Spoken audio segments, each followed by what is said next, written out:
सन 2049 India में आखिरी बार election हुआ और इस इलेक्शन के रिजल्ट में भारत की जनता ने आर्टिफिशियल इंटेलिजेंस को सरकार चलाने के लिए चुना। भारत दुनिया का सबसे पहला देश बन गया है जिसने एआई को गवर्नमेंट चलाने के लिए चुना है। इसके बाद प्रधानमंत्री, गृहमंत्री, सभी मिनिस्टर, सेक्रेटरी, एमएलए, आईएएस वगैरह की कोई जरूरत नहीं रही। अब हर स्टेट आर्टिफिशियल इंटेलिजेंस की निगरानी में चलती है। देश में इलेक्शन करवाने का जो भी खर्चा और सभी सरकारी अधिकारियों की सैलरी अब देश के विकास में प्रयोग होता है।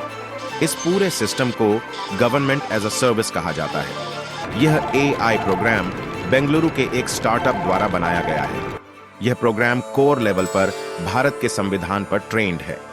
राज्य किसी नागरिक के विरुद्ध केवल धर्म, मूल वंश, जाति, लिंग, जन्म स्थान या इनमें से किसी के आधार पर कोई विभेद नहीं करेगा।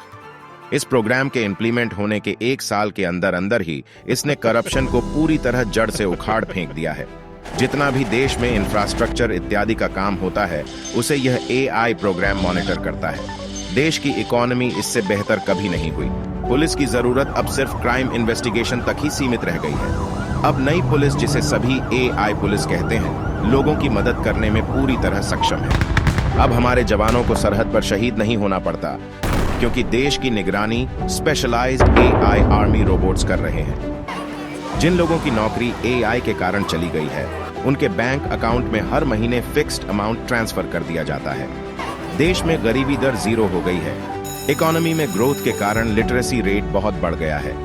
अब इस देश के बच्चे बड़े होकर साइंटिस्ट बनते हैं और नोबेल प्राइज जीतते हैं। भारत की इस अविश्वसनीय तरक्की को देखकर दूसरे देशों के लोग भी अब चाहते हैं कि उनका देश आर्टिफिशियल इंटेलिजेंस चलाए। इस टेक्नोलॉजी को मानवता की भलाई के लिए भारत के वैज्ञानिक पूरी दुनिया का मार्गदर्शन कर रहे हैं।